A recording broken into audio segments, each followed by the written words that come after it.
So let's talk about America and Canada. Picture them, if you will. Two massive countries sharing the world's longest undefended border. Historically, these two have been economically joined at the hip. The Auto Pact, the Free Trade Agreement, NAFTA, and now USMCA. Billions of dollars in goods and services crisscross that border every single day.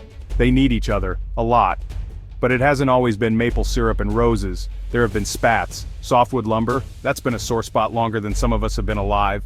Dairy? Don't even get Canadians started on dairy. These little skirmishes would flare up and then simmer down.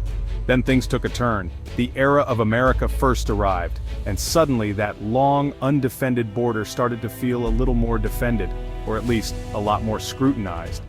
This set the stage for some real fireworks, and, as we'll see, some rather expensive road trips. Stay tuned.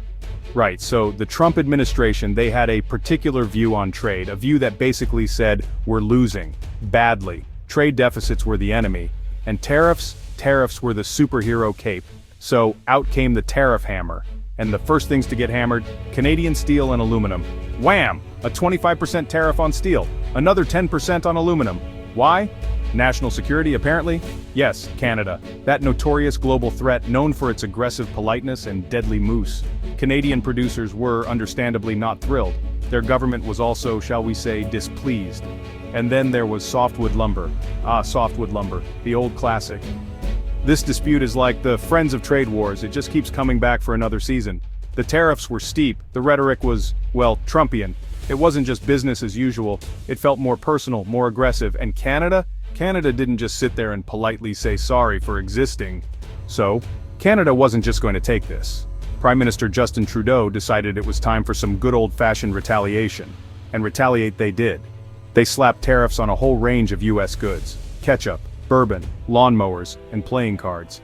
It was a carefully curated list designed to cause maximum political awkwardness in specific U.S. districts. But tariffs on ketchup, while annoying, weren't the end game. Fast forward to 2025. Things have escalated. Canada decided to get a bit more direct.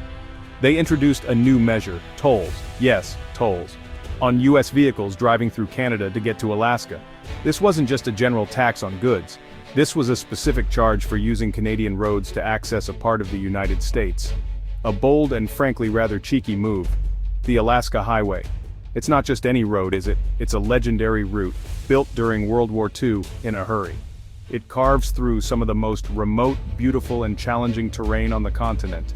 For decades, it's been the primary land link between Alaska and the lower 48 states. A vital lifeline for people, for goods, for everything. It's more than just asphalt, it's a symbol that now has a price tag. Alright, let's talk about who foots the bill, because someone always foots the bill, don't they? First up, American citizens, especially Alaskans or anyone needing to drive there. Suddenly that trip to visit grandma in Fairbanks, or that essential supply run for your small business, it just got a whole lot pricier. Tourists thinking of that epic Alaskan road trip, they might think twice when they see the toll fees. And truckers, the folks who move the goods, their costs go up, which means prices in Alaska go up. It's a classic case of trickle-down ouch. But it's not just Americans feeling the pinch. Think about Canadian communities along the Alaska Highway, places like Watson Lake or Fort Nelson. Their economies often rely heavily on that through traffic. Gas stations, motels, restaurants, souvenir shops. Fewer U.S. vehicles mean fewer customers. Canadian businesses that supply these travelers or benefit from their passage are also hurting. It's like setting up a lemonade stand and then someone builds a wall in front of it. Then there are the broader industry effects. Supply chains, those invisible networks that bring us everything, they get snarled up by things like this. Shipping companies have to absorb or pass on these new costs.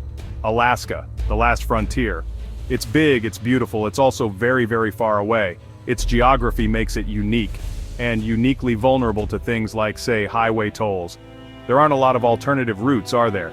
You can't just take the B road to Alaska, it's the Alaska Highway, or you're looking at a boat or a plane. Both of which are significantly more expensive for moving bulk goods or a family minivan. This reliance makes the new tolls particularly painful. Think about the small businesses in Alaska, the ones that aren't giant oil companies. The local hardware store, the diner, the tour operator. They rely on goods trucked up the highway. Now their input costs are rising. Getting supplies becomes more expensive and potentially slower. If tourism numbers dip because of the travel costs, their customer base shrinks. It's a double whammy for entrepreneurs just trying to make a living in a challenging environment. These tolls aren't just an inconvenience, they're a direct threat to livelihoods. And what about the communities themselves? The small towns dotted across Alaska's vast expanse, they depend on that highway for more than just Amazon packages, access to essential goods, food, medical supplies. Sometimes people need to drive south for specialized medical care. Now you might think every Alaskan is uniformly outraged by these Canadian tolls. And many are, absolutely furious. They see it as a direct hit, an unfair penalty. Why should Alaskans bear the brunt of a trade war started by the federal government? They're just trying to get to work, see family, or, receive basic supplies. There are loud calls for the U.S. government to step in, to fix this, to make Canada stop. It feels like being punished for someone else's argument. However, the opinions in Alaska aren't monolithic. It's a diverse place, with diverse views. Some Alaskans, while not happy about the tolls, might quietly, or not so quietly, understand Canada's move. They might look at the years of U.S. tariffs and think, well, what did we expect? A sort of weary resignation, perhaps. A feeling that this is the inevitable consequence when two nations start throwing economic punches. It doesn't make paying the toll any easier, but it might change who they primarily blame. Naturally, Alaskans are looking for solutions. And they're not just sitting around complaining. There's intense lobbying of their congressional delegation. Senators and representatives from Alaska are under huge pressure to find a way out of this mess. So, here we are in mid-2025, tolls on the Alaska highway, tariffs still simmering. It's not exactly a picture of harmonious continental bliss, is it? These tolls, these tariffs, they're symptoms. Symptoms of a relationship that's become strained. They're not long-term solutions for anyone. They're more like sticking plasters on a wound that actually needs stitches. Or maybe even surgery. And a very awkward, expensive surgery at that. Nobody is truly winning here. Especially not the poor soul stuck at a new toll booth. The broader implications of this tit-for-tat approach are worrying. It sets a precedent, doesn't it? If Canada can toll access to Alaska, what other unique transit points or dependencies could become leverage in future disputes? This could escalate. Other countries are watching. How will this affect the already delicate balance of the USMCA trade agreement? It's like a Jenga tower. You pull out one too many blocks and the whole thing comes crashing down, and nobody wants to be responsible for crashing the North American economy. What's desperately needed is a shift, a move towards smarter, more sustainable policies. Policies based on dialogue, not diktats. On mutual benefit, not mutual suspicion.